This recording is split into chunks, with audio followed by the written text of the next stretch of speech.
Welcome. In this video, I'll show you how to rename modules in Zoho Projects. All right. So first up, right here, we have the modules. Okay.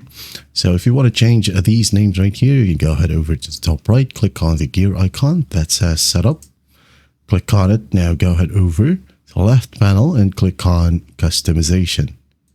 Click. And in here, in the left panel as well, make sure to select modules.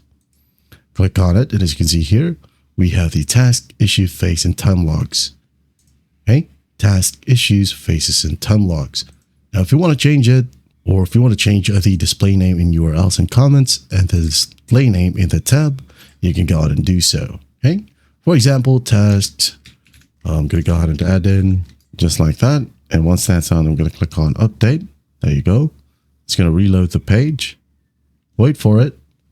And the display name here as well. Just got to change it to tasks sample, like so. Click on update. There you go. Just wait for it to load. Then once it loads, I'm going to go ahead and refresh this page right here, which is our dashboard. There you go. As you can see here, it now says tasks sample. That is it. Well, I hope this video helps, and I'll see you in the next one.